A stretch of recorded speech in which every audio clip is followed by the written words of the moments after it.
Find the surface area given the volume and the height. For this problem, if the volume of the cone is 600 inches cubed, what is its surface area? Round each answer to the nearest hundredth. So again, I'm going to underline hundredths so I remember what to round to. Okay, now the volume is 600 inches cubed. So that's part of the information I know. Let's take a look at the picture to see what else we know. We know that the height is 11 inches.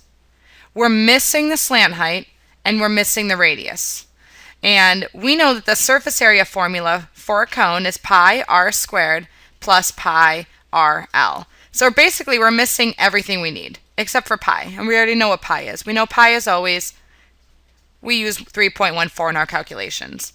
So we have a lot of work to do here. We need to figure out the r and then figure out the l. So let's start with finding the r. Find r. Okay, we know the volume is 600 inches cubed. And we know the volume of a cone is 1/3 times pi r squared times h. And we know h is 11. So let's plug the information we know into the volume formula to find the radius. Volume equals 600 equals 1/3 times 3.14 times r squared times 11. So I need to multiply 1/3 times 3.14 times 11. And I get 11.51. So I have 600 times r squared. And then if I want to get the r squared by itself, I want to divide by 11.51. And I get r squared equals 52.12, which means r is going to equal the square root of 52.12, which is approximately 7.22 inches. So that's my radius. Okay, next step the next thing we're going to do is we're going to use Pythagorean Theorem to find the slant height. So remember, we have that relationship here. We know that the height is 11.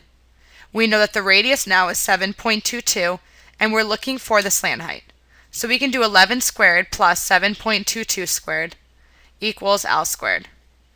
So I have 121 plus 7.22 squared, and that gives me 173.13 equals L squared.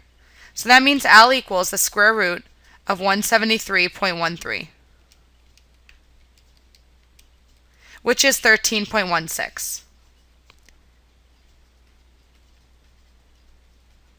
So that's my slant height, 13.16 inches. Now let's plug into our surface area formula. I'm going to do that up here. Surface area equals 3.14 times 7.22 squared plus 3.14 times 7.22 times 13.16.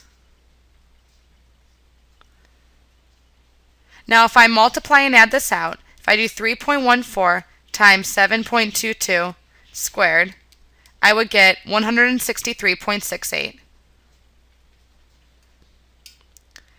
And then if I do 3.14 times 7.22 times 13.16, I would get 298.35. And if I add those together, I get the surface area to be 462.03 inches squared. And I'm going to write that over here.